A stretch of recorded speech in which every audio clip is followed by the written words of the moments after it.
Title: I entered my son's hospital room after his accident put him in a coma. The doctor said, "There's little chance he'll wake up." My wife left without a word, leaving me alone at his bedside. When I reached to hold his hand, a small key fell from his pocket. Attached was a note with shaky handwriting. "Dad, use this to unlock what's inside." Chapter 1: The Crash and the Silence. The ICU smelled of antiseptic and despair. Machines beeped in measured rhythm, the kind that slowly drains hope from even the strongest man. I stood just inside the doorway, my feet glued to the cold, white tiles. My son, my only child, lay motionless in the hospital bed, a maze of wires and tubes connecting him to blinking machines that hummed with indifference. He was 17, a junior in high school, smart, quiet, thoughtful, always a little different, always mine. The doctor's voice was quiet, but final. Severe head trauma. He may not wake up. If he does, he won't be the same. My wife didn't say a word. No tears, no rage, no trembling lip. Just a cold glance and a muttered, "I can't do this," before she turned and walked out of the room and out of our lives. I didn't stop her. I stepped forward inch by inch until I was beside the bed. I took his hand, cold, limp, yet still warm with life, and whispered, "I'm here, buddy. I'm not going anywhere." That's when I felt it. A small clink. Something hard in the pocket of his jeans beneath the hospital gown. I gently reached in and pulled it out. A tiny silver key. Not a house key, more like a lockbox or drawer key. Attached to it was a scrap of paper, worn and smudged with dried sweat and dirt. Scrawled in his handwriting, shaky, rushed, but unmistakable, were 6 words that made the air leave my lungs. "Dad, use this to unlock what's inside." I stared at it, heart pounding. Inside what? Where had he kept this? Why didn't he tell me? But deep down, I knew this wasn't just some teenage secret. This key was the beginning of something. And whatever it unlocked, it wasn't just about him. It was about us. Chapter 2: The Hidden Drawer. I didn't sleep that night. I sat beside my son's bed, watching the slow rise and fall of his chest. The machines whispered their cold reassurances that he was still here. Barely. I held the key in my hand, turning it over and over, trying to piece together what he could have meant. What was inside? At dawn, I finally left the hospital after whispering to him, "I'll find it, son. Whatever this is, I'll find it." I drove home, gripping the key so tightly my palm had lines etched into it. My wife's car was gone, her closet half empty.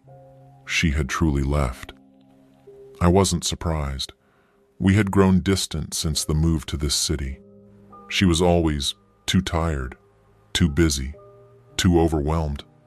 And I always made excuses for her. But the way she walked out of that hospital room, that wasn't exhaustion. That was abandonment. I walked into my son's room, his sanctuary, a place of posters, books, and gadgets. He had always been a quiet, inward kid, but observant. Far more than people gave him credit for. I scanned every drawer, every lockable box, every notebook. Nothing. Then I saw it. The old wooden desk I'd bought him when he was 10. He used to keep a little sketch journal in its side drawer. I opened it and noticed something strange. The inner panel at the back didn't sit right. I tapped it. Hollow. There was a seam, almost invisible. I reached in and pressed gently, and click, a hidden compartment opened. Inside was a small black leather notebook, and taped to the inside of the panel, a USB drive, I sat down slowly, feeling a chill crawl up my spine. I opened the notebook. The first page had my son's neat handwriting. Nothing rushed this time. It simply read, "Dad, if you're reading this, then something went wrong. You always told me to speak the truth even if it hurts. So here it is. What's inside this notebook and on the USB changes everything." My hands trembled as I turned the page. What followed made my stomach turn and my breath catch in my throat. There were dates, times, descriptions, photographs, names.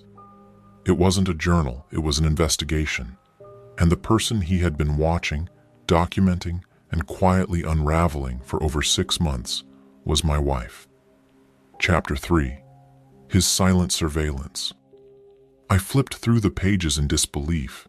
My son, my quiet, thoughtful son, had been secretly documenting my wife's behavior for half a year. The level of detail stunned me. It wasn't the work of a suspicious teenager. It was methodical, patient, strategic. December 3rd, 11:12 p.m.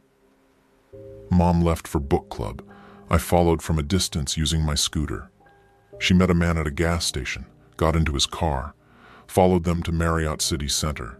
They kissed in the parking garage. Room 708. Every entry was like that, time-stamped, unemotional, precise.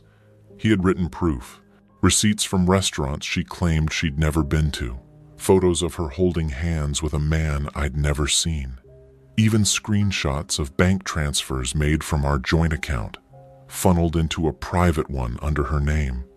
And then, halfway through the notebook, it got darker. There was a section labeled plans. My heart pounded. I overheard Mom on the phone with someone named Carl. Said Dad wouldn't be a problem once the inheritance was settled. She's planning to push for power of attorney if I stay unconscious. Number. This wasn't just cheating. This was premeditated betrayal. She was going to use my son's coma and my grief to seize control of everything. The house, the business, even my late father's property, which I'd recently inherited and hadn't told many people about. She knew, because I had told her, and now she was preparing to act like the loving mother and grieving wife while I broke into pieces. I stared at the USB. There was only one thing left to do.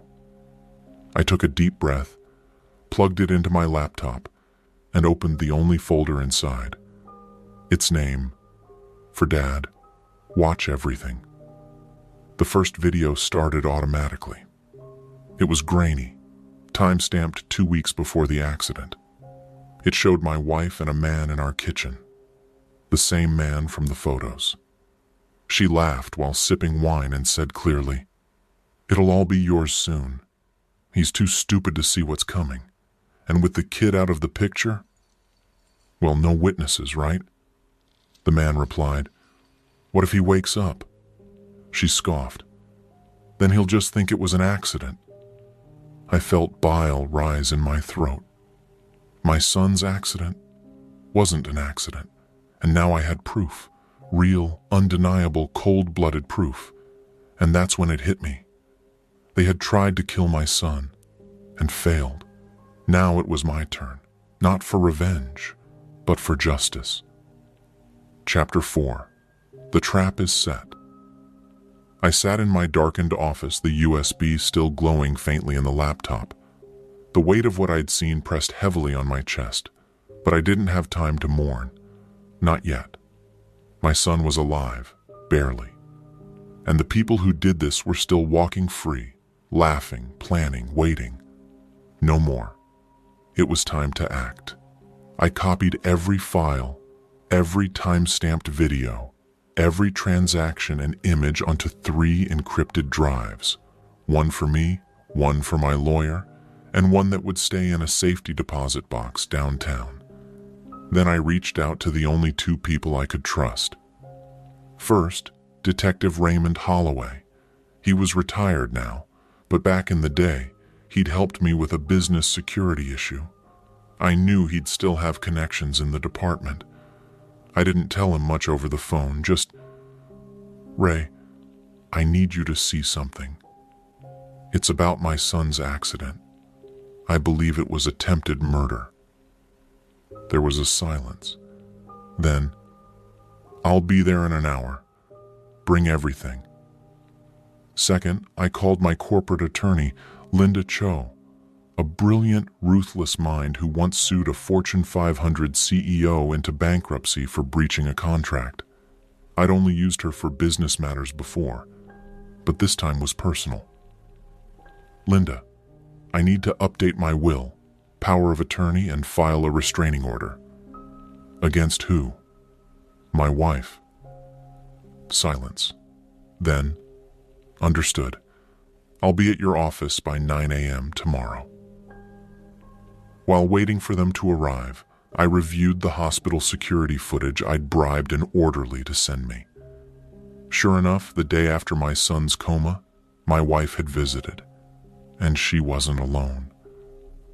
There he was, the man from the videos. They hadn't even tried to hide their relationship. He touched her lower back while she stood next to our son's bed. She kissed him, right there in the ICU. And then they whispered something to the nurse, walked down the hall, to the records room. I called the hospital administrator immediately. "Hi, this is Daniel Hawk. I'm calling to report an unauthorized access of my son's medical file. I have video evidence. I suggest you review your logs before I contact the press and the medical board." By the time Detective Holloway arrived, I had everything laid out, neatly categorized in folders on a flash drive. He watched the videos. His face was stone. Jesus Christ, they were going to kill the kid, and maybe you too. This isn't just infidelity. It's conspiracy to commit murder. "Can you reopen the accident investigation?" I asked. "We can do better than that. Give me 48 hours. Don't confront her yet. Let me handle the legal side with Linda. You just keep pretending you don't know anything." "Why?" He leaned in and smiled grimly. "Because people like that get cocky when they think they've won. And if we let her feel safe, she'll hang herself with her own rope." And so the trap was set. I spent the next 2 days by my son's side, speaking softly to him, telling him how brave he was, how proud I was. I didn't know if he could hear me. But then, the most miraculous thing happened. Just as Detective Holloway called to say, "We're ready," my son squeezed my hand, weak, barely perceptible, but real. He was waking up. And soon, the people who tried to erase him would wish they never met either of us. Chapter 5. When the wolf wakes up. The next morning, I walked into the hospital room carrying 2 cups of coffee. One for me, one for the nurse who'd kept me updated throughout the night. But all I could really focus on was him, my son. His eyelids fluttered, his hand twitched again. When I gently whispered, "I'm here, son," his lips parted ever so slightly. He tried to speak but couldn't form the words. Instead, he squeezed my fingers again. Harder this time. Tears welled up in my eyes, but this wasn't the time to break down. Not yet. I leaned closer and said, "Don't speak. Just rest. You're safe now. I promise you, everything's going to be okay." But I wasn't going to wait for karma. I was karma.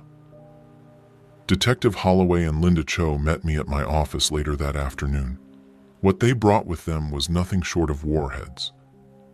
"Daniel," Linda began, "your wife and her partner created a fake LLC using your business credentials. They rerouted nearly $700,000 into offshore accounts under shell companies." She placed a thick binder in front of me. Wire transfers, falsified invoices, all linked. You're the legal owner on paper, but you weren't the one sending them.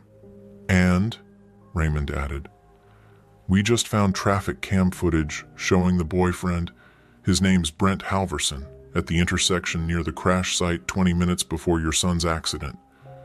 He was supposed to be in another state, remember? I nodded slowly. But here's the kicker, Raymond continued. Your wife's cell phone pinged at the scene too, and she never mentioned it in her report. You've got motive, access, digital trail, and an attempted murder by proxy. The DA wants a clean slam dunk, Daniel. They'll indict. But they want to catch them red-handed, so here's what we're proposing. The plan was simple, on the surface.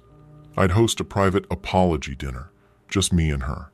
I'd tell her I knew about the affair, that I was willing to make a deal, that I'd stay silent about the theft and fake companies if she simply walked away with a divorce and no claims on the business. Linda would draft the documents. Raymond would be in the next room, recording everything. And the moment she admitted to any part of the scheme, boom, handcuffs, public charges, full asset seizure. The trick was keeping a straight face long enough to lure her in. That night, I called her. Jasmine, I said coolly, I know about everything. A pause. You know what? She said. You, Brent, the money, the companies. I'm not even mad anymore. Let's just end this clean. Come over tomorrow night. I'll have the documents ready. You're not going to fight? Not if you're smart about it. Another pause. Okay, she whispered. I'll be there. She thought she'd won again. She thought I was crawling back, defeated, broken. She didn't know the trap was already locked around her ankles. Chapter 6. The trap closes. I set the table meticulously, her favorite wine, soft jazz humming in the background, and divorce documents folded neatly at the head of the table. Jasmine arrived in a sleek black dress, smug as ever. She walked in like nothing had happened, like we were just going through some amicable split after a rough patch. She glanced around, noting the ambiance. Trying to win me back, Daniel? I poured her a glass. Just tying up loose ends. She eyed the documents, then sat across from me, carefully crossing her legs.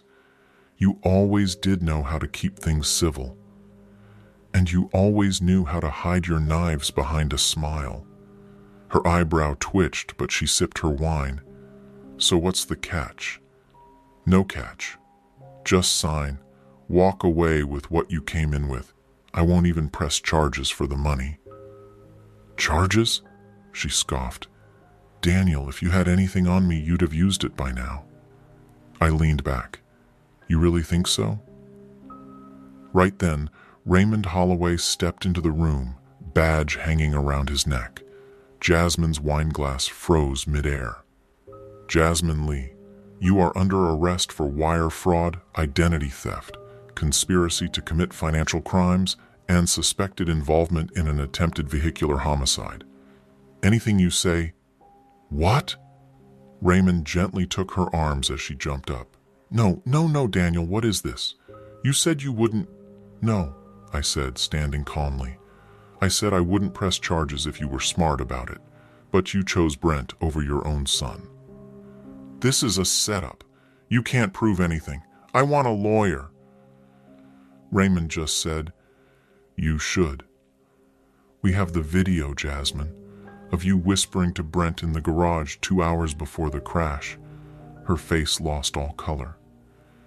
You weren't supposed to survive that night, were you? I said. Neither was our son. She lunged at me, screaming, but Raymond and Linda were already on her, cuffed, screaming, crying, dragged out like the criminal she was. The fallout was nuclear. Brent tried to run, lasted 2 days before he was caught boarding a private boat near Baja. The DA didn't play nice. With the new forensic evidence, text messages, wire transfers, and a doctor's statement that my son had sustained injuries before the supposed accident. It was open and shut. Attempted murder, financial crimes, decades in prison. But that wasn't the most satisfying part. That came a month later. My son, my beautiful, brave boy, woke up. His first word was, "Dad?" I broke. Right there at his bedside, clutching his hand, tears pouring down my face. "I'm here, and they'll never hurt you again." Epilogue: a new kind of peace.